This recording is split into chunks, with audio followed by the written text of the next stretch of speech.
vídeo que vamos a ver a continuación muestra una vida transformada por Cristo. Welch, ex cantante del grupo norteamericano KORN, nos cuenta cómo Jesucristo transformó su vida. Le ayudó a salir del alcohol, la adicción a las drogas y una tendencia suicida. Te invito a que puedas ver este vídeo. Está en inglés con subtítulos en castellano. There's a high when you go on stage and you see all these people like just loving your music and loving you and stuff, and there's these girls and all these people going worshiping me. When you see all those people just going nuts for you, it's like, you know, it puffs you up inside. You're like, you know, I'm important.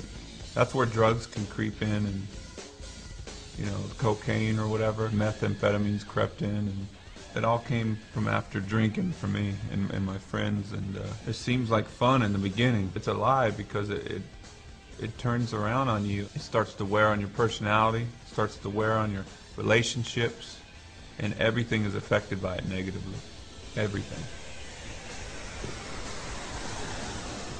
I couldn't stay sober. I didn't know how. I hit rock bottom.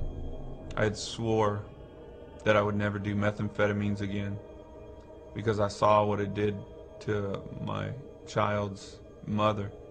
It just took her feelings away and made her leave her kid.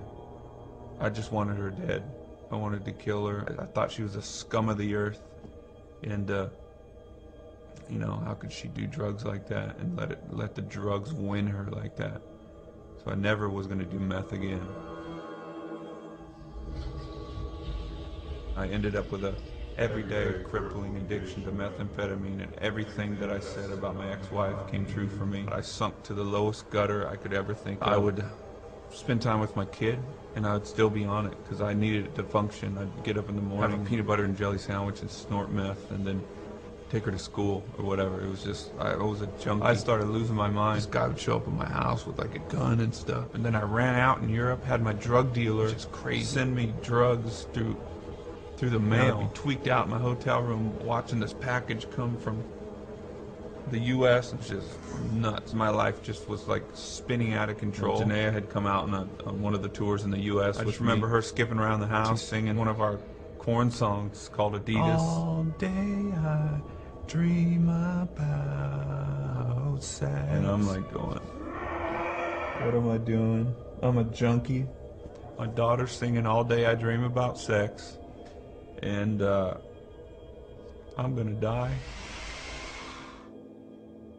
My real estate broker, Eric, he said, Brian, I don't mean to be weird with you, and I hope you don't take this the wrong way, but I felt the scripture like jump out at me. I've never done this before, you know, so I don't really know how to do this, but I felt like this would mean something to you. It's Matthew 11:28. Come to me, all who are weary and burdened, and I will give you rest. I remember all tweaked out. I looked up in the dictionary, weary, I looked up burdened, and I pulled the scripture apart, and I was like, well, I'm weary and burdened, and I need rest for my soul. And I didn't know if it was real, but you know, they invited me to church a couple weeks later, and I had received Christ. At the church, I went home, neglected my daughter, got it all smooth and powdery. Jesus, you got to take these drugs from me. Search me right now. Search my heart.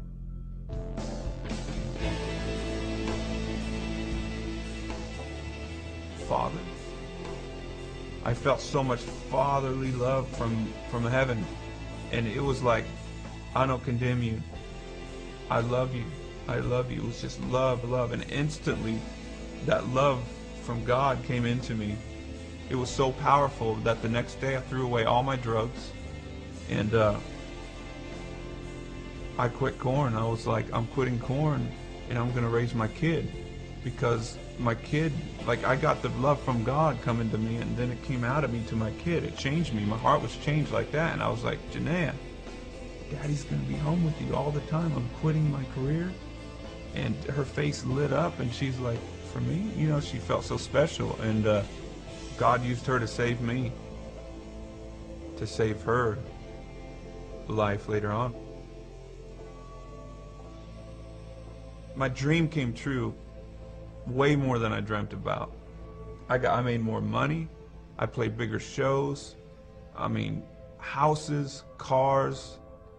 I tried drugs. I tried sex. I tried everything to try to get pleasure out of this life. And I thought that I could fulfill my life with all this stuff by having my dream come true. And it came true. But it didn't fulfill it. When Christ came in, that feeling, he gives you the gift of understanding life, which is everything was created for Christ and by him, and we're created to be with him. And it's the most incredible feeling because you're where you belong. And contentment is given to you in life because you don't have to look anywhere else. And you're exactly where you need to be. Here on a roof, Bible in hand, Brian Welch is a new man. But it wasn't long ago that this hard-rocking, heavy-drinking, drug-addicted rock star was at the pinnacle of his career and drowning, he says, in despair. I was a junkie, a single dad, and a rock star. But inside I was dead. That is how the former guitarist from KORN describes his old life. Before he quit drugs, before he quit the band, before he did this.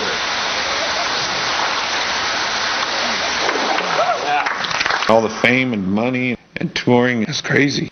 But Brian wasn't happy. To the outside world, I had it all. I had money, Grammys, I had the house, cars, anything I wanted. But the whole time I was with KORN, when we had success, something at home was failing. Life on the road took its toll. Brian's wife left. His marriage fell apart, and he became a single father to their little girl, Janaea. The pressure, he says, led to a deep depression and dependency on highly addictive crystal meth, or speed. I just want to go to sleep and never wake up. Never. And I really wanted to die. I really did. Late last year, a concerned friend invited Brian to this church in Bakersfield. Brian's pastor, Ron Vieta. I saw tiredness, I saw confusion, and someone who just was really ready for a change in life. I was going after my demonic potential, you know, and that was getting famous, worshiping money, worshiping fame, worshiping all this other stuff that I thought life was all about. That realization prompted Brian to think about leaving the band. But when his 5-year-old daughter started singing sexual lyrics from a KORN song, he decided it was time to quit. I said, you guys, I'm sorry. I can't do this anymore. I'm leaving. I got to leave. I have to leave. I have no other choice. Yeah. My bass player for KORN, he text messaged me. He said, you're going to get put on MTV. Everyone's going to laugh at you. They're going to say that you're crazy. Is that what you want? I was like, yeah, I'm ready to get laughed at because God's not laughing at me. That faith led Brian to check into a hotel for what he calls a personal drug rehab with God. When I was laying in bed, sweating and stuff, going through all the withdrawals and stuff and speed, and I was like, okay, God, I want you to strip this from me. You're the healer. Take this from me. I didn't know what it meant to be touched in the spirit or nothing, but I felt like he goes, I'm going to make you a star by yourself without KORN. You're mine now. You're going to sing for me.